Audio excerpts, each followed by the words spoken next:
What's going on, everybody? Eric Lindquist at Stochastic here on the Odd Chapter channel, coming to you with another edition of Lindy's Leaves, Likes, and Locks. Hit that like button, subscribe button, notification bell goes a long way for me on this video, goes a long way for you. That way you become apprised whenever great content is going live here at our little neck of the YouTube woods. We got to get ourselves flying. We got things to do. It's only 9 games, and then there's also Thursday Night Football. Lots to do.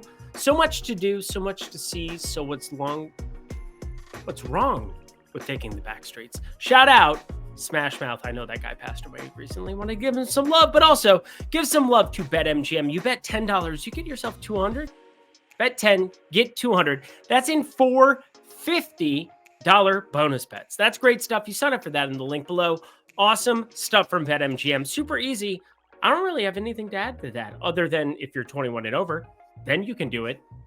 Also, if you have a gambling problem, please call 1-800-GAMBLER. That's it. Cool. 9 games. Don't really have any recap of today other than this morning kind of sucked. I would like to get better. I want to get better. Da, da, da, da, da. That's a Bleacher song. There's nothing cool to add here at the front. Producer Jacob, it's not my birthday anymore. Hit that button. Let's get to it. Let's get to the picks. Our day begins in kind of an interesting spot here. The Angels taking on the Tampa Bay Rays. And my God, the Angels got after it in the early session of Wednesday here.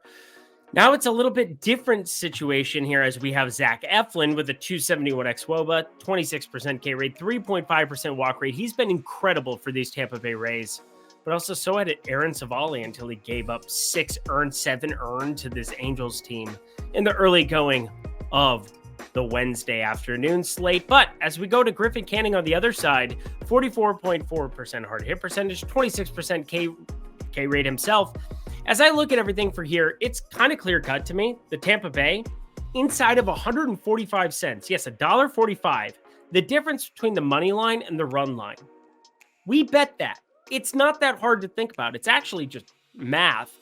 And I understand why they're throwing it out there because there's run suppression here with a guy like Griffin Canning who can get strikeouts. Tampa Bay, they're not exactly rolling out an 18 every single day, but I'm just saying, Griffin Canning with his stuff, he could get it going, but also it's kind of worth the half unit shot here at -105 on the run line. Because again, -250 to win the game, that there aren't enough situations in the range of outcomes of how this game plays out where this isn't a positive EV bet. So Tampa Bay, -1.5. Let's keep the wheels spinning. He's just being Miley, Wade Miley here going up against Miles Michaelis. He's just being Miles, which is not a good thing to be because he's been terrible pretty much all season long, and we don't like him. We do not like him, Sam I am. We do not like him with green eggs and ham, but here's the thing. Miles Michaelis, 4.84 ERA, 1.32 whip, and overall, he's been disappointing, but that's a good thing when you want to bet overs. We like disappointment as a pitcher. When you want to say, hey, lots of runs are going to be scored here in this one. And with Wade Miley on the other side of this one, he's just being Miley. Came in like a wrecking ball. Except for that's not possible when you only have a 15.7% K rate, a 19.2% whiff percentage. We're talking a 31.3% hard hit percentage overall. This is a pretty easy spot to just hit the eject button on anything that has to do with these pitchers and everything that has to do with these batters. Now, Milwaukee, they're still playing for stuff. Cardinals, they are not, but they've been playing their pieces. Now, Thursday, you got to be pretty conscious of the fact that Thursday, you could get an Arenado rest, a Goldschmidt rest. It's generally been the day that a lot of these stud anybody's kind of just sit down. A little bit of that for Paul Goldschmidt. So, our bets are down.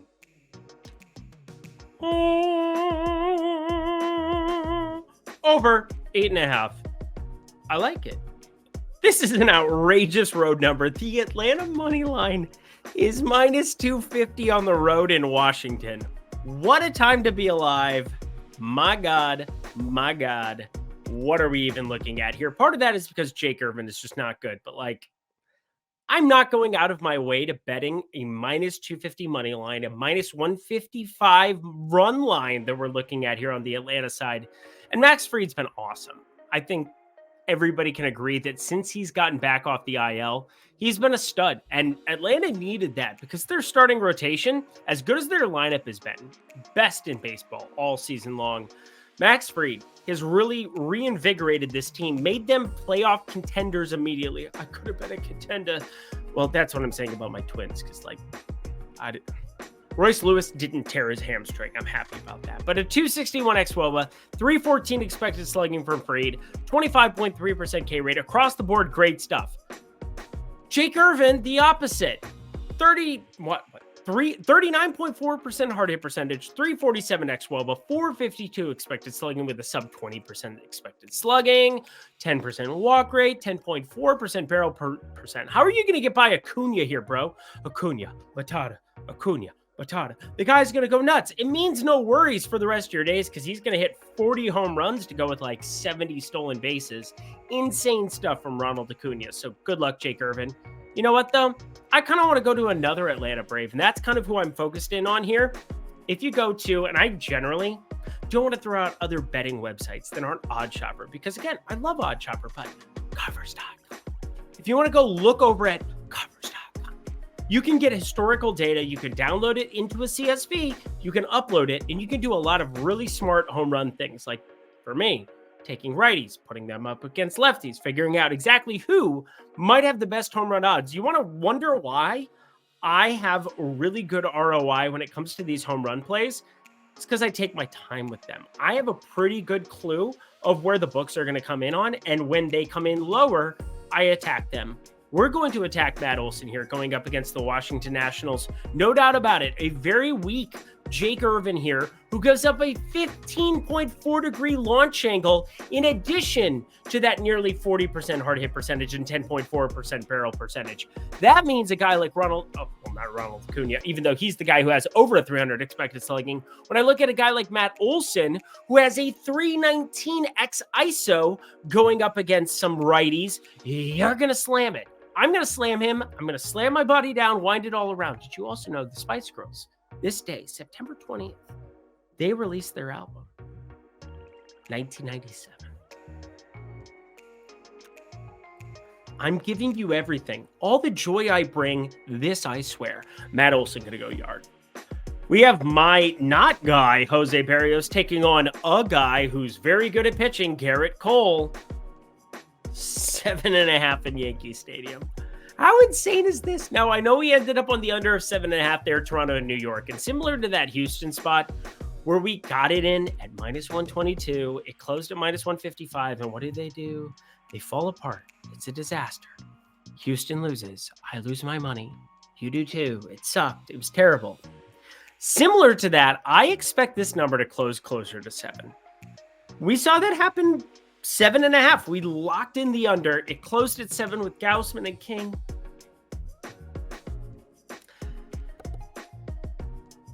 I had to cough. Sorry. Anyway, we have Jose Barrios going up against Garrett Cole here. 7.5 total. 7.5. And part of that is Barrios has been a lot better this season. 35.3% hard hit percentage, 431 expected slugging. And, you know, he used to have leaks in his game. Just look, my roof has a leak in it. It's been a day, friends. It's been a 6.7% walk rate. Happy about that for him, too. Garrett Cole on the other side, though, he's a little bit better. See, that's the I want to get better theme, bleachers, callback jokes. Funny stuff. This league is not funny. Garrett Cole here, friends. I'm telling you, 293x xWOBA, 27.2% K rate. Everything across the board looks really solid from him, too. So I don't want to pick on this Toronto lineup. I also don't want to pick on this Yankees lineup. So, like, unless props really show up here, also, like, why did I go orange? Orange was a strange choice for today. Producer Jacob, what am I doing here? Orange? Nobody has an orange lightsaber. It's green, it's blue, it's red.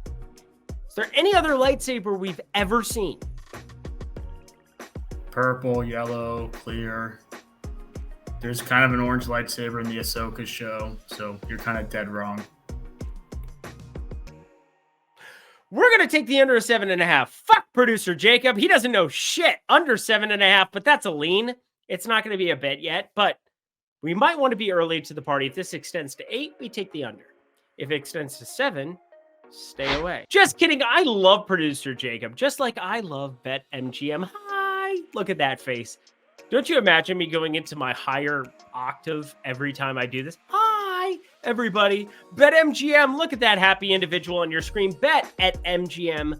When you do so, when you bet $10 at the link below, you get yourself $200 instantly in the form of 4 $50 bonus bets. That's a pretty great deal if you ask me. So, like, take advantage of that.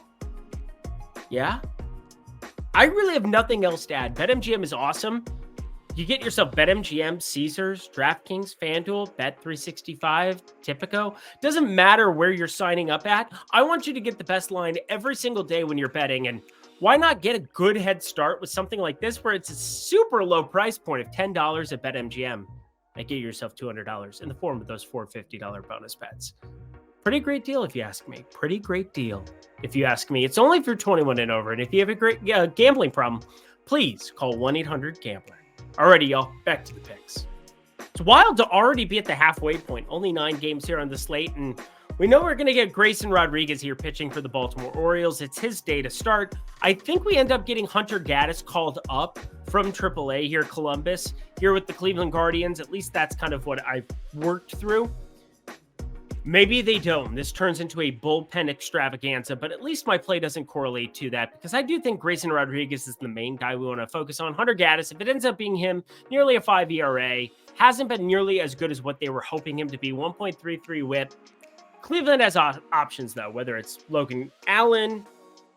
They've got some guys in-house there. My guy, Gavin Williams, love his fastball. Love the fastball. Grayson Rodriguez, though, 4.53 ERA, 1.34 whip. What are we doing here trying to back him? Well, friends, we're starting to see that ground ball stuff show up. 8 innings pitched, 7 Ks, 13 ground balls, 5 fly balls to the Tampa Bay Rays his last start out. He has gotten better and better and better. He has gotten better.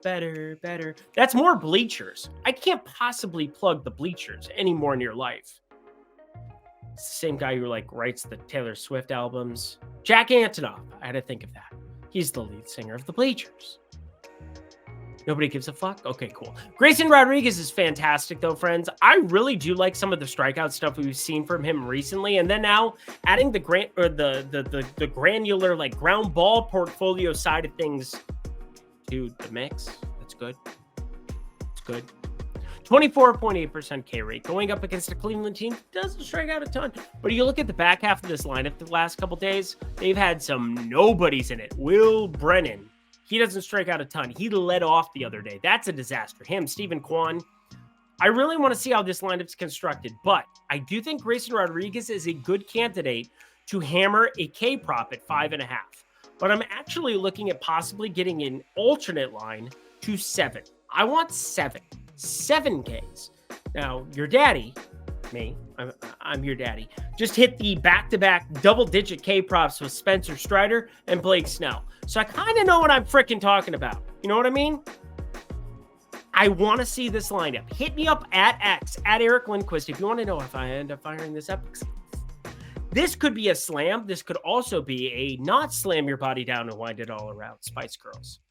That's another callback. That's another joke. This is a threaded show. Yeah, bro. All right.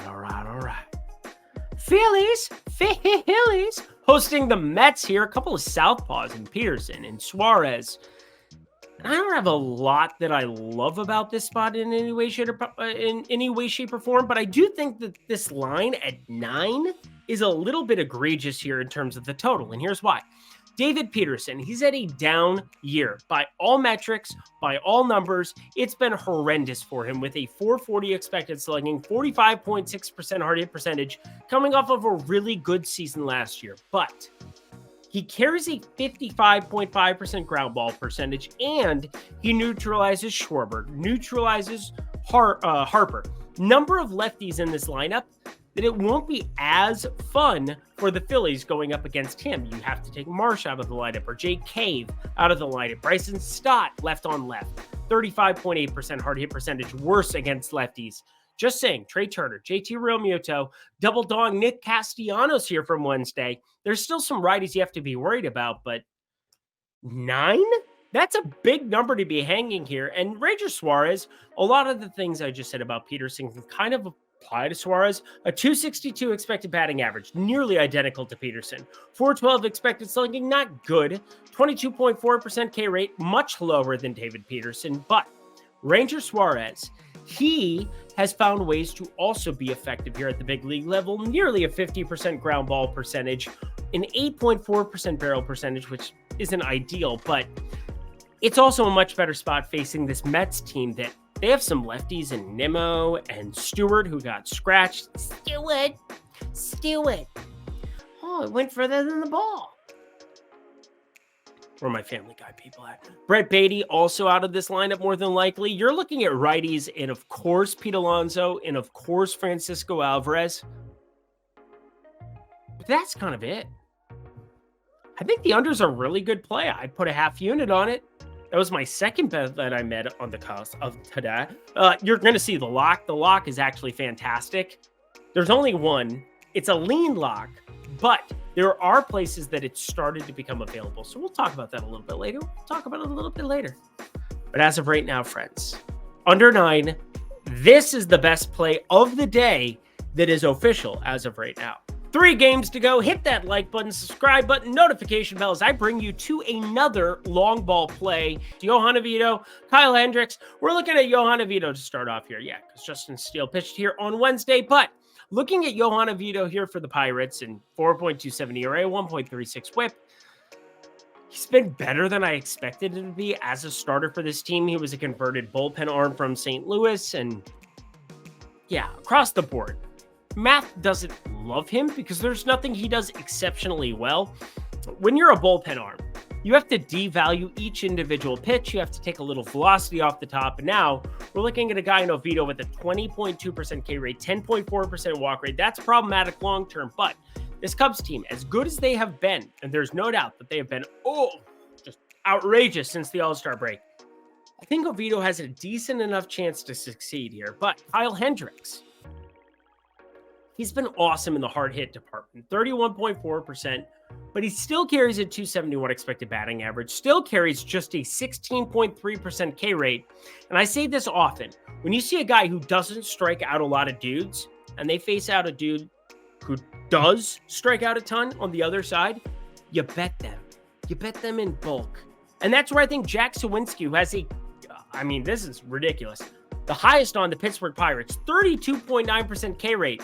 He's got over 20 home runs for a reason, though, friends, because when there are these like lame duck, carp, magic carp, that's a Pokemon joke. Jack Sawinski home run really is going to grade out well. So as long as it's better than plus 320 at Wrigley tomorrow, looking at the weather, looking at the conditions, I think we got something ready for us. Carp, magic carp, turning into Blastoise. Oh my God. The Detroit Tigers are playing the Oakland Athletics, and I have to, for my job, tell you a bet or something I'm thinking about betting.